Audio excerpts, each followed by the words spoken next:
Okay, so in this session, I'm going to ask you questions about the passage after you're done reading. So I'm not going to stop you in the middle. I'm not going to ask you before. I'm just going to ask you after. So once you finish reading the whole thing, I'll stop you and ask you some questions about it, okay? So try to remember all the details that you can. So start reading when you're ready. There are many different high schools in Chicago. They all have the same core curriculum in which everyone learns English, math, science, and social studies.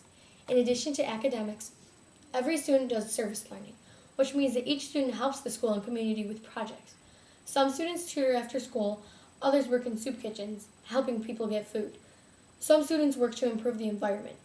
They use science to improve the natural environment by planting native species.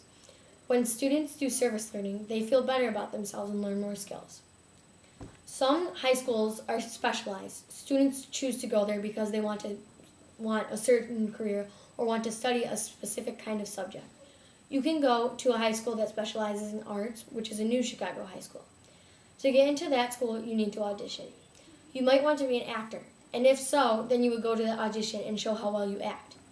You might want to be an artist, and if so, you would bring a portfolio of your art to your audition.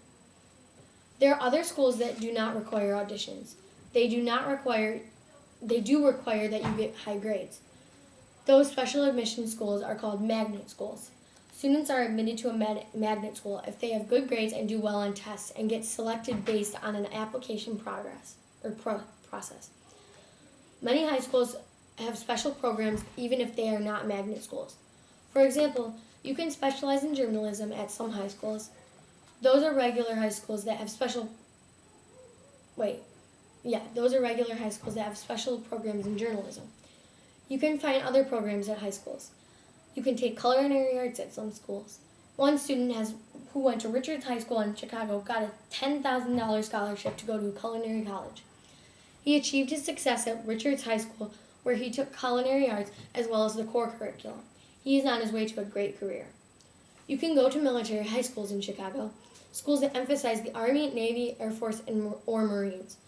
They have the standard high school curriculum, but they also have a lot of work on discipline and planning. Those are important to someone in the Army. We even have a school that is an Air Force school. You take the usual subjects there, but you also learn about flying. When you choose a high school, you should think about many things. Does it have the kinds of programs that I can use to help me prepare for a career? Does it have a good location? How can I get there? Whatever high school you go to, how much it helps you is up to you. Succeeding in high school requires determination, concentration, and a commitment to be the best that you can be. Good. So you remember mostly what this is about to answer some questions? Mm-hmm.